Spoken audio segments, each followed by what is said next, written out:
que lo disfrutéis. Esto no va a ser nada pedagógico, sino van a ser 5 ventanas que tienen que ver con lo que hemos decidido que sea para todos nosotros la Navidad.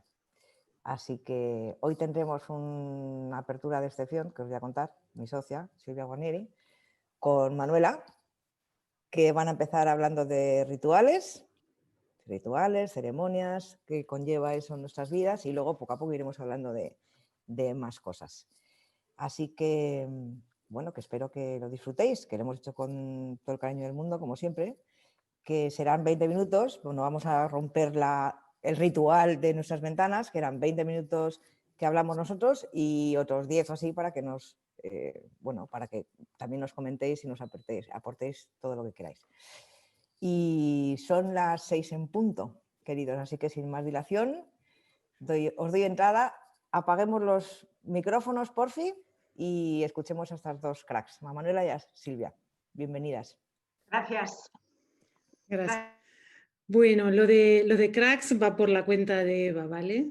Simplemente Manuela y yo misma queríamos traer el tema de los rituales porque nos parecía que era un momento especial, tanto por la Navidad, el fin de año, y también por el año especial que hemos pasado este 2020, que creo que merece la pena de alguna manera revalorizar los rituales o volver a mirar, ¿no? Entonces, se han escrito ríos de tinta sobre los rituales, si ustedes buscan a Jan, a Campbell, bueno, etcétera, hay muchísimos autores, y no es la idea dar cátedra sobre esto, sino hacer una pausa y poder, si acaso, pensar con vosotros qué significa para nosotros los rituales, porque en la escuela somos unos enamorados de los rituales, y si acaso, si podemos aportar un granito de arena. Como dijo Eva, vamos a tener una charla entre Manuela y yo de unos 20 minutos y luego conversaremos con vosotros, que nos hagan preguntas o lo que queráis, ¿vale? Entonces, la primera pregunta que surge casi obvia es ¿qué es un ritual? ¿Vale? Nosotros sabemos que tenemos un cerebro derecho y un cerebro izquierdo, eso seguramente lo han escuchado muchísimo, ¿no? Un cerebro derecho que es lógico, que está metido en el lenguaje oral, el lenguaje escrito, ¿vale? Y un cerebro derecho que es espacial, emocional, que recuerda imágenes, que es creativo, ¿vale? Y que por lo que sea, nosotros sentimos que el cerebro lógico y racional hoy es supremacista sobre el cerebro derecho, ¿no? Y de alguna forma el ritual se instala justo en el cerebro derecho, ¿no? Los rituales tienen esa peculiaridad, ¿no? Y una idea que sosteníamos con Manuela cuando estábamos generando esta charla era, de alguna forma, los rituales están desapareciendo, le estamos quitando importancia, casi no los hacemos. O si acaso los hacemos, lo vaciamos de contenido y lo que hacemos es banalizar un ritual, ¿vale? Válgase por un ejemplo, ¿no? Tener una Navidad y solamente ir a hacer compras, o algunas ceremonias de pasaje, por ejemplo, cuando aquí un chico, un adolescente de 18 años pasa a ser adulto, ¿no? El ritual muchas veces es sacarse el carnet de conducir. Fíjense qué banalidad, ¿no? ¿Por dónde vamos nosotros como organización, como sociedad también, ¿no? Entonces, sabemos que el ritual apela al cerebro derecho y sobre todo también sabemos que genera comunidad. Por algún motivo, cuando nosotros nos detenemos en un ritual, podemos sentirnos conectados con otros. Podemos sentir que hay un otro, además de un yo, que aparece un nosotros, ¿vale? Seamos religiosos o no, estos rituales nos hacen pensar en que estamos todos unidos, que estamos todos conectados. Entonces, ¿qué pasa cuando los rituales se banalizan, cuando los rituales desaparecen? ¿Qué pasa con esa sensación del nosotros?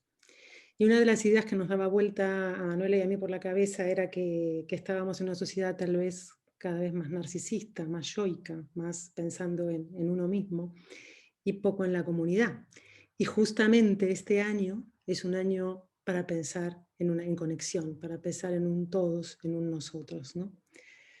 No sé qué opinas, Manuela, Sí, de esto. pues como sí, opino, estoy totalmente de acuerdo con todo lo que estás comentando. Y fíjate que al menos yo desde mi propia experiencia, cuando haces esa relación, esa comparativa entre el cerebro izquierdo y el cerebro derecho, cuando yo cierro los ojos y me contemplo en un ritual, lo que, con lo que yo me conecto y con lo que yo veo es que de alguna manera me conecto directamente con las emociones, con las sensaciones, con lo que estoy viviendo a través de ese ritual. Y es como si el ritual se me pegara al cuerpo, con lo cual la parte más racional de mi propio ser es como si quedara totalmente adormecida y despertara las sensaciones y esas sensaciones que se me pegan al cuerpo, ¿no? Y es una sensación como si el ritual habitara en mi propio cuerpo desde esa experiencia. Fíjate que mientras estábamos estos días preparando y viendo qué podíamos compartir con toda la comunidad de la escuela, a mí me ha venido también una reflexión y es que hemos ido rompiendo, ¿no? Hemos ido rompiendo a lo largo de la historia con muchos de los rituales que estaban anclados en la sociedad y que probablemente a medida que una sociedad está más desarrollada, hay una pérdida más alta de los propios rituales. Y en el fondo, fíjate, ¿no? Se pierde un ritual y ¿qué estamos haciendo? ¿Con qué estamos ocupando o qué espacio le estamos dando a ese vacío? Y probablemente queda un vacío que no está siendo ocupado por ninguna otra actividad o por ningún otro ritual que tenga su equivalente en cuanto a la calidad que nos aporta un ritual. Y yo, no sé, reflexionaba en ese espacio cuando hablaba contigo, Silvia, de que a lo mejor hay un momento en la historia en el que nos llega como un afán de romper con todo lo establecido y de como una ansia de libertad y de apertura hacia lo nuevo, ¿no? Y como querer deshacernos de algo que está más preestablecido, más en la tradición o más en la ritualidad. Y son reflexiones que me han servido de base también para darme cuenta la calidad y cómo me he ido conectando a lo largo de mi vida con diferentes rituales que me han aportado realmente ese vínculo y esa sensación de comunidad con las personas a las que me he vinculado. ¿Qué es un ritual? ¿No? Como tú decías, hay escritos sabidos y por haber con relación al concepto. Probablemente el ritual, yo sí lo visualizo, me imagino siempre una serie de acciones, pero cada una de esas acciones tiene una simbología propia. Es decir, no hay ninguna acción que sea banal. Todas las acciones tienen un sentido y un significado. Por ejemplo, si yo formo parte de un ritual, a lo mejor hay una acción en la que todos nos inclinamos hacia adelante, ¿no? Mi cuerpo se inclina hacia adelante y esa inclinación tiene un significado. A veces cuando paso delante de una persona o cuando paso delante de un icono, esa inclinación del cuerpo tiene un significado que puede ser el de respeto hacia ese símbolo o el de respeto hacia ese icono o incluso un respeto hacia mí misma. Es decir, yo creo que algo que define un ritual es que todas las acciones que forman parte de ese ritual tienen un significado y representan un valor y unas reglas que es lo que hace que mantiene cohesionado y en comunidad a la propia comunidad. ¿Okay? ¿Cómo lo escuchas tú esto, Silvia? A mí me gusta decir que el ritual es una comunicación en silencio, es una comunicación sin hablar, ¿vale? Y de alguna manera genera una identidad comunitaria. O sea, cuando todos hacemos un determinado ritual, nos sentimos unidos a una comunidad y generamos de alguna manera señas de identidad. ¿Vale? Hay una frase del Principito que me encanta, que dice que los rituales son al tiempo lo mismo que el espacio a la morada, ¿no? Los rituales son al tiempo en el sentido de que el ritual estructura el tiempo. El ritual permite el pasaje de una fase a la otra. ¿vale? Seguramente en este colectivo hay muchas personas de aquí que son coaches y se han entrenado con nosotros. Si se acuerdan, una de las primeras clases que damos es cuando le pedimos a los coaches que se declaren vulnerables, que declaren su vulnerabilidad, ¿no? Y entonces hacemos el juego de que esa declaración de vulnerabilidad tiene que ser algo potente para que todo el equipo y toda la gente que lo está escuchando realmente sienta que esa vulnerabilidad es suya y es privada y es personal. Y lo hacemos saltar una soguita, ¿no? Lo hacemos dar un paso, ¿vale? Y ir hacia el lugar de los vulnerables, ¿no? Para mí, muchos de los rituales que tenemos en la escuela tienen un sentido, más allá de ese ejercicio que podríamos decir, es un ejercicio sin más. Para mí no es un ejercicio sin más, para mí es decirles a cada persona que entra en el programa de certificación, es decirles, la vulnerabilidad es un valor, esta es una comunidad de vulnerables, digas o no digas, ya sabemos quién eres en este sentido, y perteneces a esta comunidad, ¿no?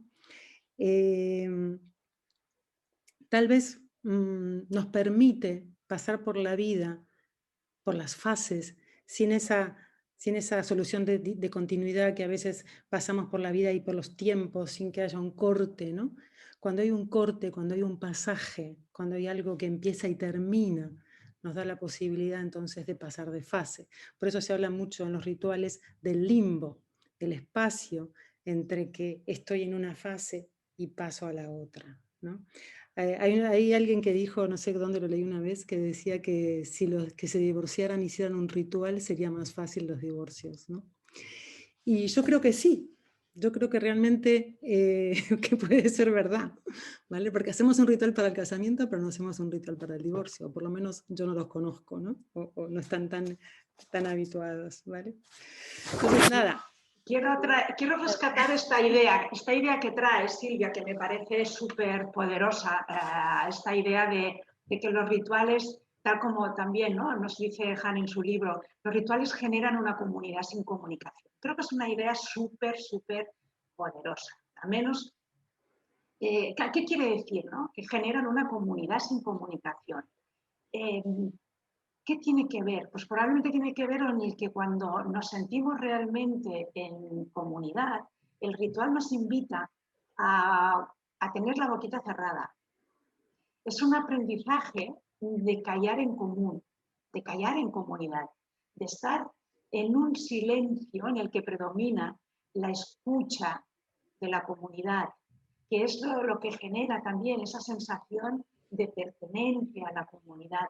Y que además es un silencio que lo sentimos desde ese estar en absoluta concordia y armonía, donde no hay espacio para querer ser escuchado, no hay espacio para ese querer recibir la atención del otro, no hay espacio para opinar, no hay espacio para insistir en lo que yo opino. A mí esa idea me parece muy poderosa, porque fíjate que lo que genera es una resonancia emocional auténtica, en la que probablemente ahí no estamos hablando de empatía, estamos hablando de una armonía absoluta. Y una idea que rescata también de aquí tiene que ver con el que esa cercanía que sentimos cuando nos conectamos con un ritual es genuina, no es adoptada. Y a lo mejor cuando esa cercanía no es genuina y estás en un grupo de personas, es cuando a lo mejor sentimos como la necesidad de empezar a hablar.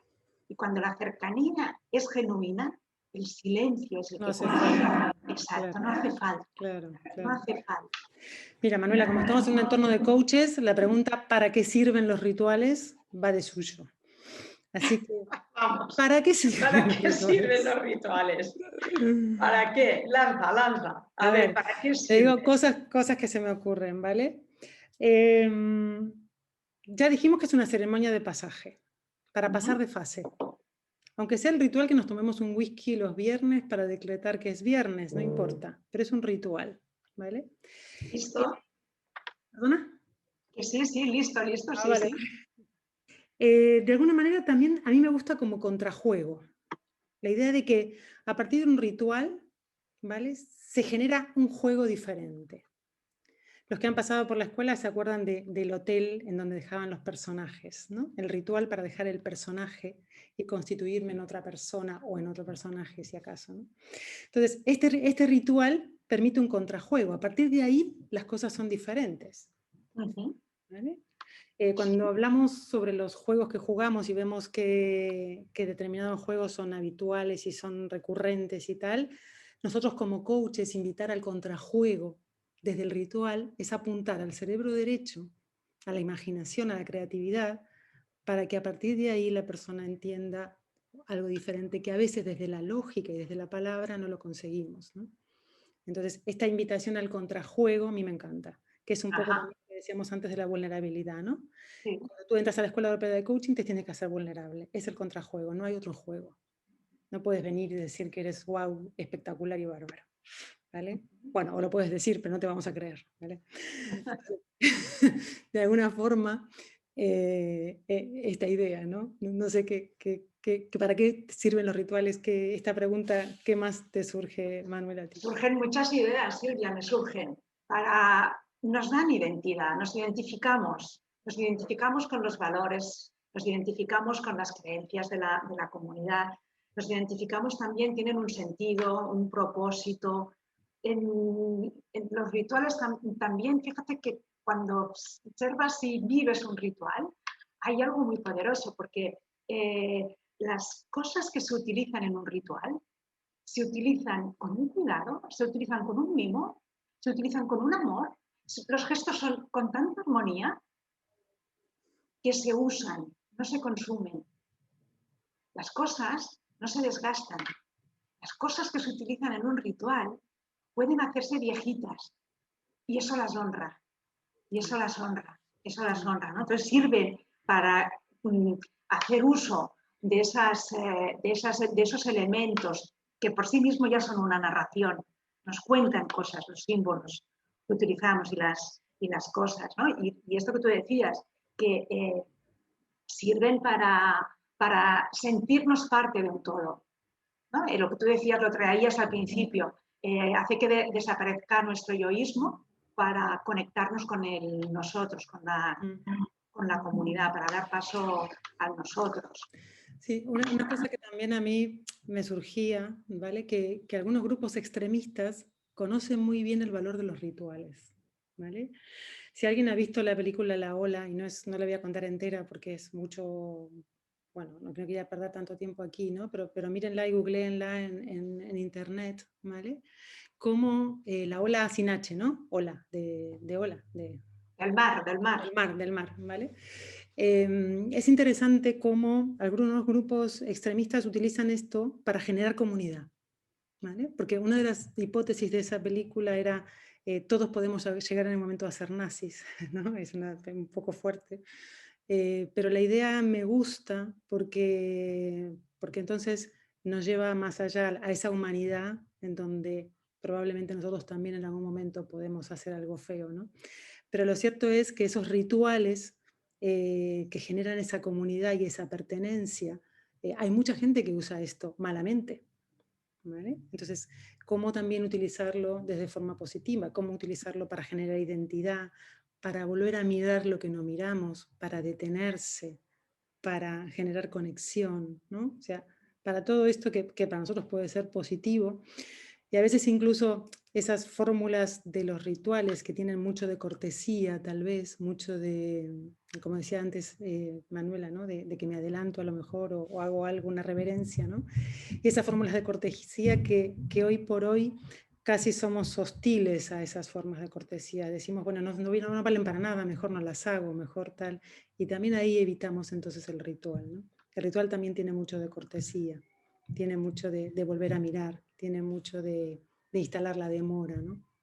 Ahí, sí está. Tenía ganas de escuchar esta distinción porque me parece brillante, ¿no? Nos permite instalarnos en la demora. Porque a veces, fíjate, ¿no? Cuando recuerdo, oye, que te has demorado. pero qué placer me ha dado demorarme en algo, porque Claro. significa, Claro. ¿sí?, que he estado conectada a algo que ha sido importante y de valor para mí. Y probablemente ese demorar o ese instalarnos en la demora, en una sociedad con tanta hiperacción y tan orientadas a lo productivo, el demorarnos, ¿sí?, parece ser como si no nos constituyera, ¿no?, nos hiciera perder y no ganar en ese juego. Manuela, si Parece tuvieras muy que bello. elegir dos cosas, ¿vale? De lo que nos perdemos cuando pasamos de puntillas por un ritual. Solo dos. Solo dos, Solo dos. me dices, solo dos. Mira, hay algo que nos perdemos y que tiene que ver con el vivir realmente lo que significa vivir un ritual. Yo lo tengo muy claro muchas veces aquí en la escuela. Permíteme que hable de la escuela porque para mí es mi casa. Pero fíjate, muchas veces les digo a algunos alumnos, ¿no? Digo, aquí puedes venir aquí a la escuela a pasar de puntillas. Es una elección pasar de puntillas. O puedes vivir realmente a vivir lo que significa vivir en la Escuela Europea de Coaching, la certificación ACTP. Y hay una diferencia abismal. Puedo consumir el producto de la certificación o puedo vivir la certificación, con lo que eso conlleva. Porque vivir la certificación conlleva involucrarme y sentirme parte de la comunidad de aprendizaje. Y eso tiene que ver con un antes y un después, con todo ese pasaje que los que hemos pasado por la certificación lo sabemos, desde el primer día al final. Pero eso solo, sé que me estoy alargando, Silvia, pero lo siento de corazón que es así. O sea, muy bueno, si pasas de puntillas, te vas a llevar una puntilla, pero no te vas a llevar esa transformación auténtica que te permitiría vivir esta certificación. Yo si tuviera que elegir algo, y vivir. Elegiría evitamos la conexión, ¿vale? A mí me gusta una cosa que también dice Han, que dice que aunque no es religioso, va a las iglesias para sentir esa conexión, ¿no? Esa conexión con el otro. A mí no sé si será verdad, pero él lo dice. Sí. Me parece interesante esto, porque yo también voy a las iglesias para sentir esa conexión, ¿no? O a donde sea, ¿no? Donde puedas percibir de alguna manera que no estás solo y que hay alguien acá, ¿no? Eso te lo pierdes cuando pasas de puntillas. Permítame que insista, porque no te conectas con la comunidad, no conectas, no llegas a conectar, ¿no? Es como venir a comprar un producto, porque hoy día consumimos emociones, ¿sí? Consumimos muchas emociones y hemos pasado del vivir al consumir. De ahí, sí, entonces esa conexión evidentemente nos la perdemos. Manuela, voy a develar algo que me has contado, que este fin de semana has estado tú en un ritual. Sí. Si tuvieras que elegir dos cosas de tu sentir en este ritual, cuéntanos, 2 o 3. Wow. Pues a mí lo que yo sentí en el ritual es un ritual japonés, ha sido un ritual japonés de agradecimiento como cerramiento del año. Los japoneses son extremadamente pulcros, detallistas y muy mirados en sus ceremonias. Paz, armonía y mucho amor. Es lo que yo sentí en la comunidad. Has traído un tema interesante, que es detallista, que no lo hemos dicho, ¿no? En el ritual se cuidan los detalles. Se cuidan los detalles y la limpieza. Pero fijaos que a veces no somos conscientes de algunos detalles que tenemos también. Generalmente, si vamos a hacer una cena de Navidad o vamos a hacer una comida de Navidad, cumplimos con muchos hitos de lo que significa un ritual. ¿Quién no limpia su casa extremadamente? Por ejemplo, en la ceremonia de este fin de semana, cerraron durante la semana para poder limpiar el local. No es que no lo limpien, ¿no? ¿Cómo cuidas los detalles de los manteles, de las flores, de las sillas? Ya lo cuidamos, ya cogemos algunas cosas de los rituales, pero a lo mejor sin darle el sentido. Y tal vez lo que podemos es transformar eso dándole más sentido para estos días que llegan. Pues fíjate que una de las cosas que no hemos dicho, casi nos hemos olvidado, o por lo menos no la he rescatado yo, es el tema del sentido y el propósito. ¿Vale? Tú has dicho, bueno, es un ritual de gratitud. ¿Vale? Has dicho, el sentido es la gratitud. Y a partir de ahí la ceremonia, ¿no? Lo que va pasando. ¿Vale? Para nosotros esta pequeña conversación entre Manuela y yo era para abrir boca y para invitarlos este año tan especial, a realizar un ritual diferente en estas Navidades o fin de año, como quieran, en donde tal vez pongan otros ingredientes, tal vez tenga un propósito que antes no lo habían pensado. El ritual también tiene una cosa bonita, y es que en la repetición piensa en el pasado, pero luego también mira hacia el futuro, ¿no? Entonces el ritual tiene como dos partes, ¿no? Por un lado estoy en el pasado, pero también estoy mirando hacia el futuro, ¿no? Entonces os invitamos a poner más carne en el asador, a poner cosas diferentes que impliquen una conexión, que impliquen comunidad, que impliquen tal vez una identidad diferente entre los que estamos o no en esas ceremonias, y bueno, y saber que podemos construir un nosotros y que eso depende de nosotros. Y esa era la idea que os queríamos traer. Y con esto y un bizcocho hemos terminado. Chat, algunas reflexiones. Bueno, la distinción usar versus consumir, que ha dicho Manuela, que yo creo que sí, ahora usamos todo, consumimos todo, pero disfrutamos poco de las cosas y nos detenemos poco. Fíjate, por una cosa solo, el consumir es efímero, claro, el usar claro. es continuo. Sí. Josep, que dice, en relación con la limpieza, dice, sobre todo la limpieza mental, que es algo que no hemos hablado, pero sí, los rituales nos sirven también para eso, mucho, para hacer un punto de reflexión. Ya hablaremos esta semana también. Fijaos cómo el COVID nos está obligando a los rituales de la limpieza. Ya te digo. Limpieza de manos y de todo. ¿Qué querrá hablarnos? ¿Qué nos querrá decir? ¿Qué mensaje nos querrá trasladar? Exacto. Mamen dice que cómo de importante es la presencia, ¿no? Y el aquí y el ahora. Yo creo que los rituales tienen mucho del aquí y el ahora. ¿Qué os parece?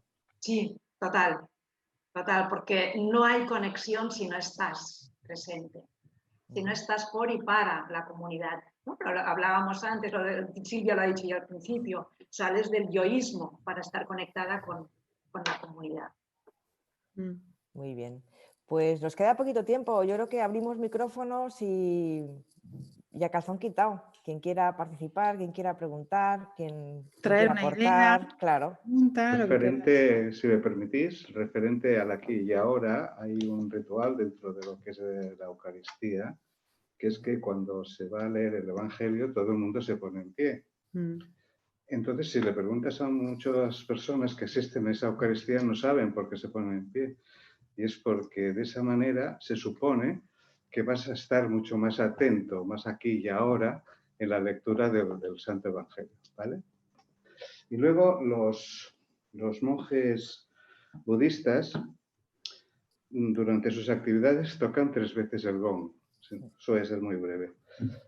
Hay un primer toque, que es para... lo tengo siempre aquí al alcance de la mano, que es para dejar la actividad que estás haciendo. Guarda tus herramientas, guarda tus cosas y deja ya la actividad. El segundo gong es para conectar contigo, con tu realidad en el aquí y ahora de nuevo, ¿vale? Y el tercero final es para iniciar la siguiente actividad. Yo me gusta compartir esto, sobre todo con las personas que van muy aceleradas, muy de una reunión tras otra, muy de una actividad tras otra, y que toquen el gong 3 veces para empezar a encontrar más sentido a lo que hacen, ¿vale? Entonces me apetecía compartir esto con todos vosotros.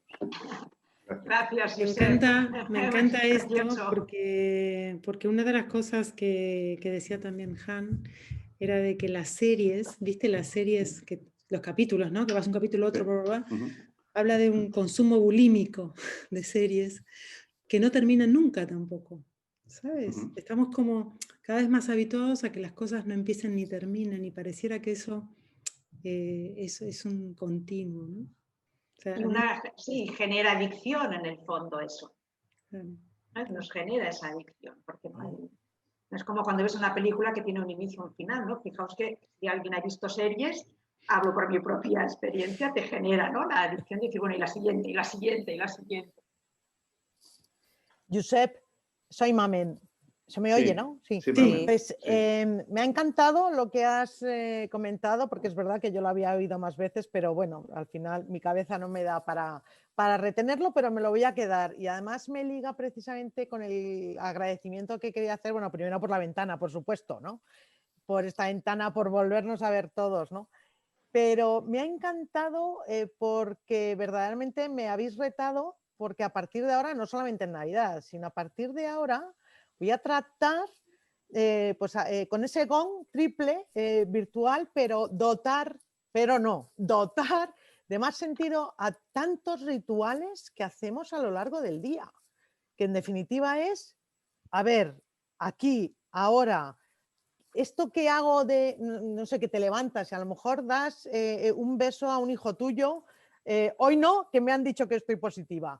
Ya, o sea, que oye, hoy no, me voy a quedar sin el ritual. Pero mira, me pondrá todavía más en valor ese beso que todos los días doy a mis hijos cuando me levanto. Pues qué importante es no banalizar, no trivializar, a lo mejor no es la mejor palabra, ¿no? Pero no restarle valor por la cotidianidad a los rituales, no. Un beso de buenos días a un hijo, qué importante es, sobre todo cuando no lo tienes, ¿no?